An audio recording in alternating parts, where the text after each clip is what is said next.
क्यों कहलाती है माता लक्ष्मी धन की देवी? क्या आपने कभी सोचा है कि इस संसार में कुछ लोग बिना अधिक प्रयास के धनवान क्यों हो जाते हैं और कुछ लोग जीवन भर मेहनत करने के बाद भी खाली हाथ क्यों रह जाते हैं? क्या सच में धन केवल मेहनत से मिलता है या इसके पीछे कोई दिव्य रहस्य छुपा है?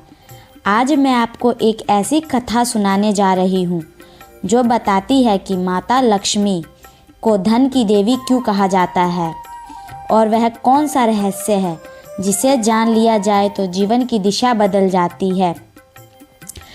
जब देवता भी दरिद्र हो गए।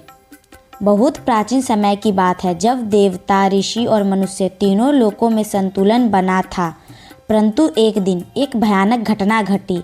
ऋषि दुर्वासा, जिनका क्रोध भी उतना ही प्रसिद्ध था जितनी उनकी तपस्या, इंद्रदेव से अपमानित हो गए। क्रोधित होकर उन्होंने देवताओं को श्राप दे दिया, तुम्हारा वैभव, तुम्हारी समृद्धि, तुम्हारा तेज सब नष्ट हो जाएगा।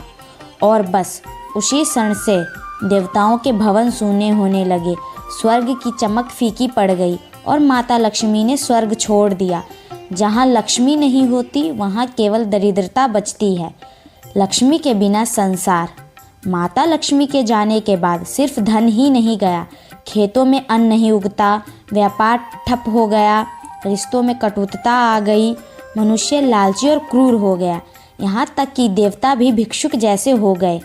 तब सभी देवता भगवान विष्णु के पास पहुँचे, कांपते स्वर में बोले, प्रभु, लक्ष्मी के बिना सृष्टि नहीं चल सकती। तब विष्णु बोले, लक्ष्मी को वापस लाने के लिए तुम्हें समुद्र मंथन करना होगा। समुद्र मंथन और रहस्य। देवता और असुर दोनों ने मिलकर मंदराचल पर्वत को मथनी बनाया और वासुकी नाग को रस्सी। पर यह मंथन केवल समुद्र का नहीं था, यह मानव कर्म, धैर्य और लोभ का मंथन था। सबसे पहले निकला हलाहल विष, इतना भयानक कि तीनों लोग कांप उठे। तब भगवान शिव ने उसे पी लिया। फिर एक एक कर कामधेनु, ऐरावत, अमृत सब निकले, पर लक्ष्मी नहीं निकली। देवता निराश हो गए। तभी विष्णु बोले, जब तक मनुष्य में धैर्य, श्रद्धा और संयम नहीं आएगा, लक्ष्मी प्रकट नहीं होगी। माता लक्ष्मी का प्रकाट्य। अंततः जब मंथन अपने चरम पर पहुंचा, समुद्र शांत हो गया और फिर कमल पुष्प पर विराजमान माता लक्ष्मी प्रकट हुई। उनके हाथों में कमल थे, मुख पर करुणा और नेत्रों में गहरा रहस्य। देवताओं ने पूछा, हे माता, आप ही धन की देवी क्यों हैं? तब महालक्ष्मी मुस्कुराई और बोली, मैं केवल स्वर्ण नहीं हूँ, मैं हूँ परिश्रम का फल, सदाचार की ऊर्जा और संतुलन की शक्ति। असली रहस्य। माता लक्ष्मी ने कहा, जहाँ लालच होता है वहाँ मैं नहीं ठहरती, जहाँ अहंकार होता है वहाँ भी मैं नहीं आती, और जहाँ आलस्य होता है वहाँ भी मैं नहीं टिकती। उन्होंने आगे कहा, धन वही है जो बांटने से बढ़े और धर्म से आए और जो जीवन को सुंदर बनाए। यही कारण है कि लक्ष्मी विष्णु के वक्ष स्थल पर निवास करती है, क्योंकि विष्णु पालन के देवता है और मैं संतुलन की देवी हूँ।